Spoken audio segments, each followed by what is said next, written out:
one-on-one tournament, who would win? LeBron. Got one more for you.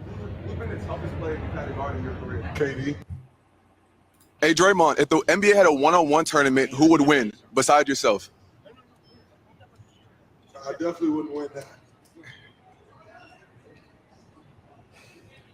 LeBron. Hey, Draymond, if the NBA had a one-on-one tournament, who would win besides yourself? I definitely wouldn't win that. LeBron.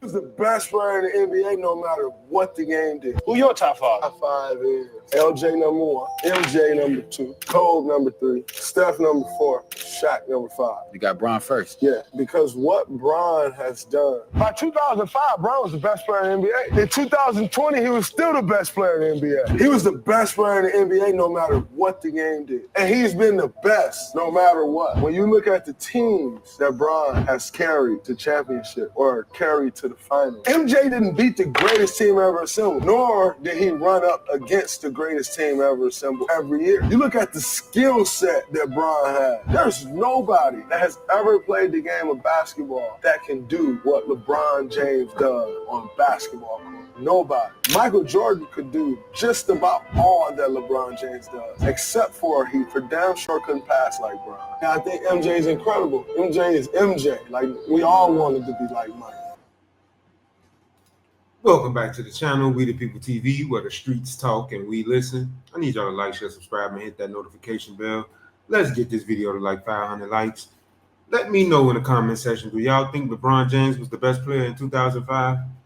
Do y'all think LeBron is better than Michael Jordan? Let me know down in the bottom of the comment section.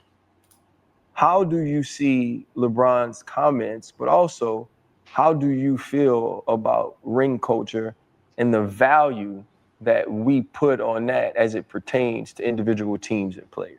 So I understood what Bron was trying to say. I do think, and I get the point. I don't think he did a good job of explaining it. And so when you are a champion, easy for you to say, yo, it don't matter because I'm a champion. Like, but what Bron was trying to say, at least what I think he was trying to say, you got people that haven't done this, and they use that to dumb down the greatness of other guys that haven't necessarily done it. Chris Paul is a winner. I tell people all the time, Chris Paul ain't never won a championship. Chris Paul is a winner. Never fortunate enough to get quite get over the hump for whatever reason, whether that was his individual ability, but that don't mean he ain't great. And so I understand what Bron was saying, because it's like, well, if you didn't, in this media culture that we live in today, it's like, well, he ain't got a ring, so I could just blah, blah, blah. I could just crush this guy. And that's what Bron was getting at. It's like, don't take away these guys' greatness because they didn't get a ring, and then you just start speaking on the ring. But you've never, like, for a lot of people, they've never even played at this level. And so, and they use that to tag these guys. But you don't know how hard it is to win a championship. And so you start talking about these guys that didn't win, but you don't know how hard it is to win a championship. So when they say ring culture and kind of use it as this from its negative connotation, what Bron is saying, I'm watching these people say, this guy ain't great, that guy ain't great, this guy ain't great because they didn't win a ring. They still great. And so what it boils down to for me is, I get what he was saying, because those guys he named a few names. To me, they are still great. It's a lot of guys that didn't win a ring, but are still great. Carmelo Anthony, Charles Barkley, they will always go down in history to be great players. Allen Iverson. We're not going to just say that those players are not great because they didn't win the ring. All we're saying is winning a ring was something that was not detrimental, but something that was very, very important in NBA culture back in the day. That's all we saying. But let's get back into this video. Hope y'all stick around. Y'all new to the channel, like, share, subscribe. Shout out to Casino for life. But that's all we saying. We just saying NBA players back in the day took winning a ring very serious back in the day. That's all we saying. We're not trying to put down no other player, and if people are doing it, they wrong for that. There's too many greats in NBA history that didn't win a ring, but they will always go down in history as one of the, man, he could do this another player couldn't do. He gonna go down for being in the top 5 for defense or top 5 or shooting threes. It's always gonna be something. There's a lot of players that's gonna go down in history for being one of the greats, but didn't win a ring. This is what Kwame Brown spoke about when he talked about the go along, get along game. When he spoke about a go along, get along game, this is exactly what he was talking about. Where people have to feel like whenever they need to get somebody into their wheelhouse or they crawl, they always feel they got to kiss up. They feel that it's something they got to say that's got to change the narrative or the way things are going. They do. They feel like they got to say something. It's something I got to say that's going to turn this whole thing around.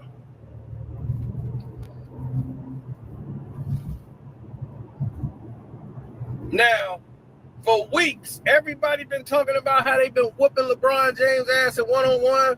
Michael Beasley, you done seen everybody. Dwayne Wade said he didn't whoop them. Everybody talking about how they didn't took a piece of LeBron James on the court. And everybody talking about how you don't hear nobody saying they beat Kobe. You don't see nobody saying they beat MJ one-on-one.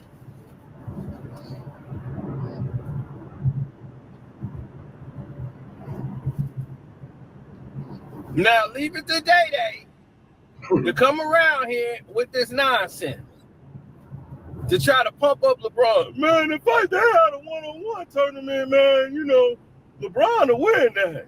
In what world? He wouldn't have done it in 2012. He damn sure ain't going to do it in no 2025. So in what world was he going to do that? You see, Draymond, you trying to change history and change the narrative by putting out this fake propaganda. LeBron don't believe that.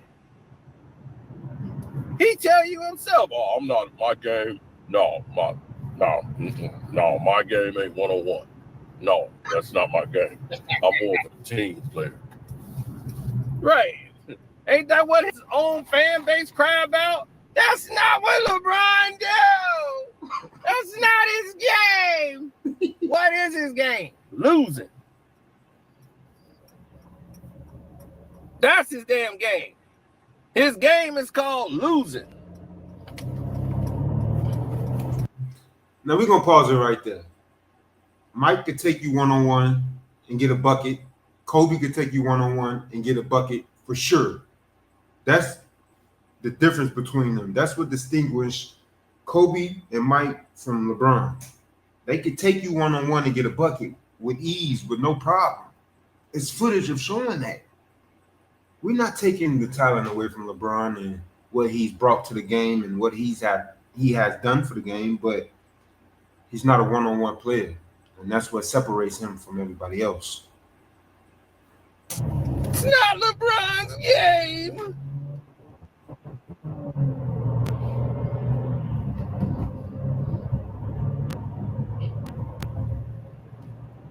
Right, just trying to change the narrative.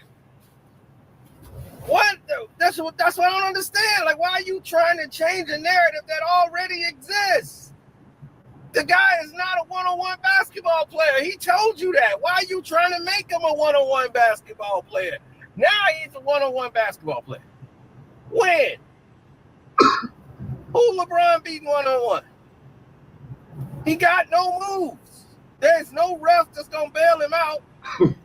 He can't steamroll nobody, so what the hell he gonna do?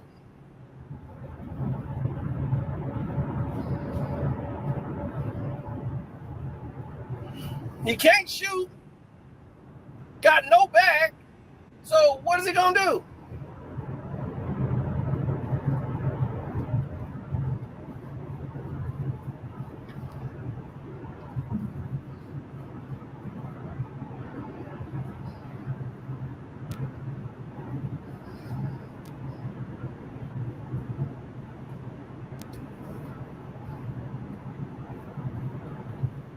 He's a transition player only. That's it.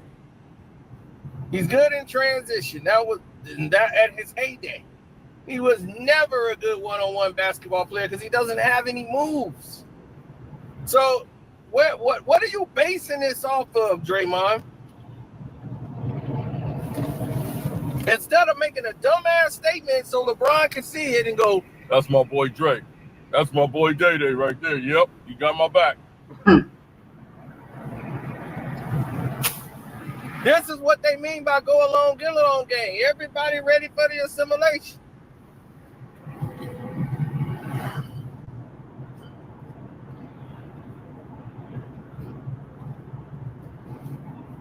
This is what they do. This is what they do. Shout out to Casino for Life for that. If y'all want to go watch the video, go over there to Casino for Life and like, share, and subscribe. He got other videos as well that you can check out. But if you hear what the guy said in the beginning of this video on the Pivot Podcast, listen to what he said about being friends with certain people. Just listen to what he said. But we're going to leave that short. Let me know in the bottom of the comment section how y'all feel about LeBron being number one. A lot of people got LeBron as number one.